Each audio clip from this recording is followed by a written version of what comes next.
Late last month, the Senate Judiciary Committee held a hearing with the CEOs of 5 big tech companies: Meta, TikTok, X, Snap, and Discord. We did it for a simple reason. Big tech needs to be held accountable for putting profit over children's safety. When our children are online on these platforms, they are the product. With addictive algorithms, infinite scroll, endless push notifications, social media sites are keeping teenagers on their platforms for an average of 8.5 hours a day. It is a disaster for the mental health of young Americans. But the more time minors spend on these platforms, the more data big tech can collect, allowing them to rake in billions of dollars in revenue. Discord's 2022 revenue, the latest available, was $445 million. X, their revenue for 2023, is estimated to be $3.4 billion. Snap, their 2023 revenue, $4.6 billion. 2023 revenue for ByteDance, TikTok's Chinese Communist Party affiliated owner, $110 billion. And Meta's 2023 revenue was $134.9 billion. At the same time, big tech companies have turned a blind eye to how their platforms are exposing minors to harmful content, drug dealers, and predators. But when provided the opportunity to explain themselves, the CEOs continue to make excuses for their platform's failure to protect our children online on their platforms. During this hearing, Meta's Mark Zuckerberg said he would absolutely work with lawmakers to address these problems. But for years, Meta and other big tech platforms have funded an army of lawyers and lobbyists who have fought us on this issue every single day in every single possible way. Many of these groups argue that the free market can solve this problem. But even though the free market is an incredible force for good, it can't stop Meta from putting a teenage lifetime value of $270 per teenager who is on their site during their teenage years. Still, Zuckerberg claimed that Meta is, and I'm quoting, "on the side of parents everywhere working hard to raise their kids," end quote. And he wants, and I quote again, "everyone who uses their services to have safe and positive experiences," end quote. Yet when questioned about this issue, and it is a vast pedophile network, that's not how I termed it. It's how the Wall Street Journal termed it in a report. So I questioned him about how this vast pedophile network was allowed to grow on Instagram, including content showing teenagers for sale to older men. The tech CEO was unable to explain how this content does not violate Meta's terms of service and their community standards. Now, Madam President, we would think that building out what the Wall Street Journal called a vast pedophile network and having postings showing teenagers for sale to older men would indeed violate community standards or terms of service. But he could not answer that question.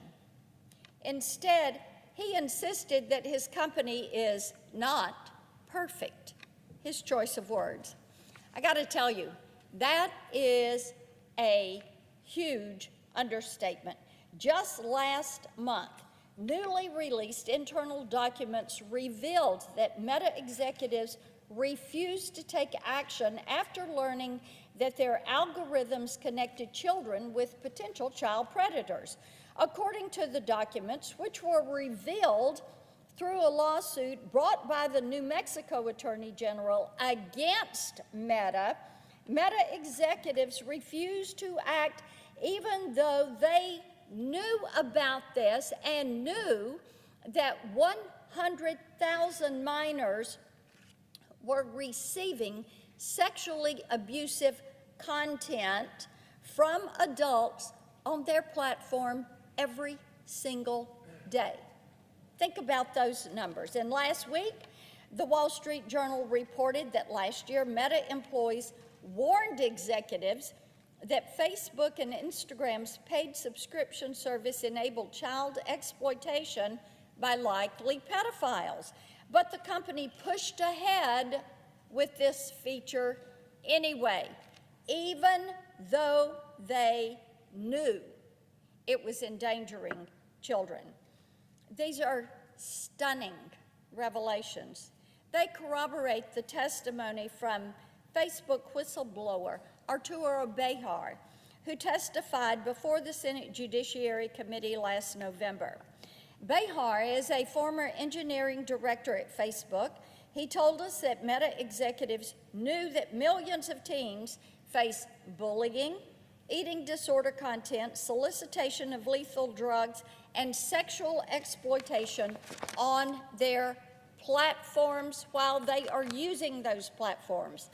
But rather than raise the alarm that their platforms were endangering children, company executives withheld this damaging information from congressional oversight, rolled back safety tools, and dismantled teams responsible for children's safety.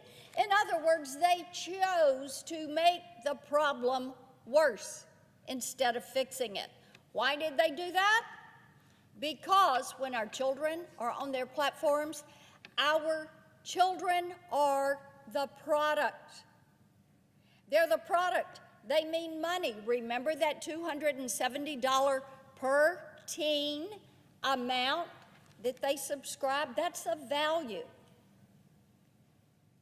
So to parents, think about this. Next time your child is on Instagram,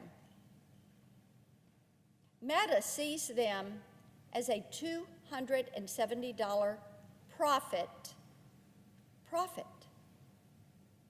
They put the profit before the kids. Now, unfortunately, this isn't just limited to Facebook and Meta. Across the board, we've seen social media platforms, including Snapchat and the Chinese-owned TikTok, become open drug markets where dealers connect with children and sell illicit drugs, including fentanyl.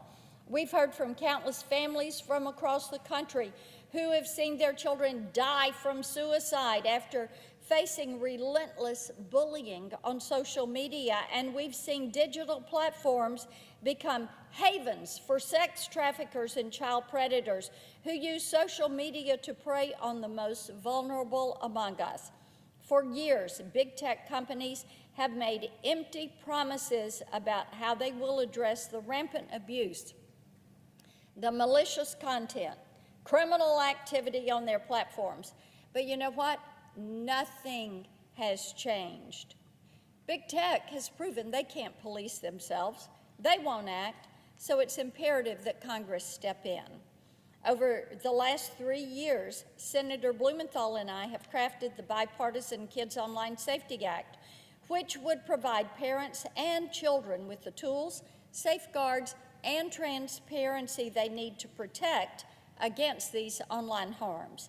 This legislation, which has reached a total of 64 co-sponsors, includes crucial provisions to hold big tech companies accountable, mandatory audits to ensure that platforms are mitigating harms to children, new tools for parents to identify harmful behavior and report abuse directly to these social media platforms, new controls for families to support their children, including to opt out of algorithmic recommendations. Perhaps most importantly, the legislation would create a duty of care for online platforms to prevent and mitigate specific dangers to minors, including the promotion of suicide, eating disorders, substance abuse, and sexual exploitation. Without real and enforceable reforms, social media companies will only continue to pay lip service to the issue of protecting children while continuing to put profits above their safety. Yes, they need that $270 per kid. That's what our children are worth to them. Madam President, now is the time to bring about some real change. Now is the time, it is past time, to hold big tech accountable. We have to make certain, we have to ensure our children can be free to be children again. I yield the floor and note the absence of a quorum.